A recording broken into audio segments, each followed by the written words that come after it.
ज्वाला माता और अकबर की प्रसिद्ध कथा। हिमाचल प्रदेश के कांगड़ा जिले में स्थित ज्वालाजी टेम्पल भारत के सबसे चमत्कारी शक्तिपीठों में से एक माना जाता है। यहाँ देवी की मूर्ति नहीं है, बल्कि धरती से निकलने वाली अनंत ज्योतियाँ, आग की लपटें ही माता का स्वरूप मानी जाती हैं। भक्त इन्हें ज्वाला माता का दिव्य रूप मानकर पूजा करते हैं। इस मंदिर की सबसे प्रसिद्ध कथा अकबर से जुड़ी है। यह कथा माता की शक्ति और भक्तों की आस्था का अद्भुत उदाहरण मानी जाती है। ज्वाला माता का चमत्कार। कहा जाता है कि प्राचीन समय से इस स्थान पर धरती से अपने आप आग की लपटें निकलती थीं। ये लपटें कभी बुझती नहीं थीं। लोग इन्हें देवी की शक्ति मानकर पूजा करने लगे। धीरे धीरे इस स्थान की महिमा दूर दूर तक फैल गई और हजारों भक्त यहाँ दर्शन के लिए आने लगे। मंदिर में 9 अलग अलग ज्योतियाँ जलती रहती हैं, जिन्हें देवी के 9 रूपों का प्रतीक माना जाता है। अकबर को ज्वाला माता की खबर मिलना। जब मुगल सम्राट अकबर के समय में ज्वाला माता की प्रसिद्धि बढ़ी, तब दरबारियों ने उसे बताया कि एक मंदिर है जहाँ धरती से अपने आप आग निकलती है और कभी बुझती नहीं। अकबर को इस बात पर विश्वास नहीं हुआ। उसने सोचा कि यह केवल लोगों की आस्था है और इसके पीछे कोई रहस्य होगा। तब उसने इस चमत्कार को परखने का निश्चय किया। अकबर का परीक्षण। अकबर अपने सैनिकों और अधिकारियों के साथ ज्वाला माता के मंदिर पहुंचा। उसने मंदिर में जलती हुई ज्योतियों को देखा। उसे विश्वास नहीं हुआ कि ये देवी की शक्ति है। कहा जाता है कि अकबर ने आदेश दिया कि इन ज्योतियों को पानी डालकर बुझा दिया जाए। सैनिकों ने बहुत पानी डाला, लेकिन आश्चर्य की बात यह थी कि ज्योतियां बुझने के बजाय और तेज जलने लगीं। नहर बनवाने का प्रयास। इसके बाद अकबर ने एक और उपाय किया।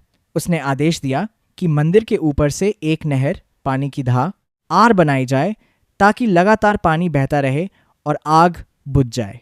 लेकिन जब नहर का पानी ज्योतियों तक पहुंचा, तब भी वह उन्हें बुझा नहीं पाया। पानी बहता रहा, लेकिन ज्योतियां लगातार जलती रहीं। ये देखकर अकबर बहुत आश्चर्यचकित हो गया। अकबर का सिर झुकना। जब अकबर को समझ में आ गया कि यह वास्तव में एक दिव्य शक्ति है, तब उसने माता के सामने सिर झुका दिया।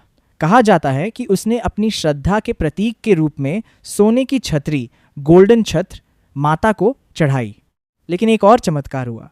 कहते हैं कि वह सोने की छतरी अचानक किसी अज्ञात धातु में बदल गई, जिसे पहचानना कठिन था। लोगों ने इसे माता की लीला माना। अकबर की भक्ति। इस घटना के बाद अकबर की आस्था ज्वाला माता में बढ़ गई। कहा जाता है कि उसने नंगे पैर चलकर माता के मंदिर तक यात्रा की और वहां पूजा अर्चना की। तब से ये कथा ज्वाला माता की महिमा के रूप में प्रसिद्ध हो गई। ज्वाला माता शक्तिपीठ।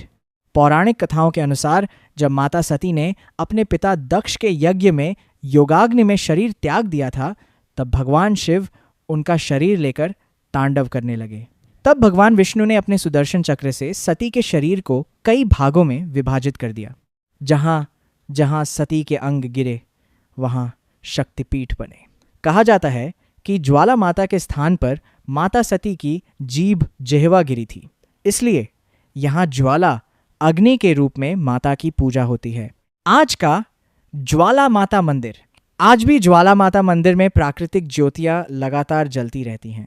भक्त दूर दूर से यहाँ आते हैं और माता के दर्शन करके अपनी मनोकामना मांगते हैं। नवरात्रि के समय यहाँ लाखों श्रद्धालु आते हैं और मंदिर में विशेष पूजा होती है। निष्कर्ष। ज्वाला माता की कथा यह सिखाती है कि सच्ची आस्था और दिव्य शक्ति के सामने सबसे बड़ा राजा भी सिर झुका देता है। सम्राट अकबर की यह कहानी आज भी लोगों को बताती है कि माता की शक्ति अनंत है और उनके चमत्कार को कोई रोक नहीं सकता। भक्त आज भी श्रद्धा से कहते हैं, जय माता दी, ज्वाला माता की।